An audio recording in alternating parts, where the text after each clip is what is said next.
এই যে রাইড শেয়ারের কোম্পানিগুলি কয়দিন পর পর একটা ফাইজলামি করে। এই যে যেমন দেখেন আগে পাঠাতে ছিল 400 টাকা পর্যন্ত ডিউ রাখা যাইতো। 400 টাকার উপরে গেলে তখন ওরা সাসপেন্ড করে দিত অ্যাকাউন্ট।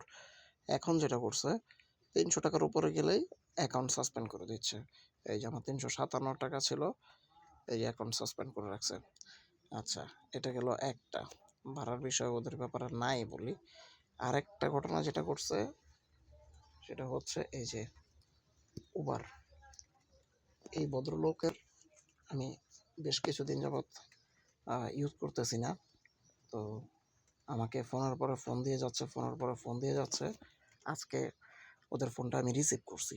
এখন রিসিভ করার পরে আমার বলতেছে যে আপনি চালাচ্ছেন না কেন, মানে কি কোনো সমস্যা কি আছে কিনা। তা আমি ওরা বললাম, আপনাদের যখন কিনা উবার বাংলাদেশে আসছে তখন যেই ভাড়াটা ছিল আজকে মানে তখন তেলের দাম ছিল হচ্ছে 89 টাকা, আর আজকে এই বাংলাদেশে তেলের দাম 145 টাকা অকটেনের দাম। আর যেটা হয়তো 1 তারিখ থেকে হবে 150 টাকা মেবি। তো এখনো পর্যন্ত আপনারা সেই ভাড়াতেই চলতেছেন।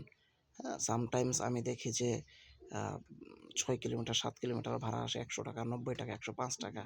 সো এরকমটা হলে কিভাবে সার্ভাইভ করবে বলেন, কিভাবে দিব? হ্যাঁ, উনি আমাকে প্রথমে অবশ্য কিছু বোঝানোর ট্রাই করতেছিল। এরপরে যখন আমি তাকে এই কথাটা বললাম যে এতদিনের মধ্যে কোনো যদি আপডেট না হয় তাহলে একটা মানুষ কিভাবে সার্ভাইভ করতে পারে।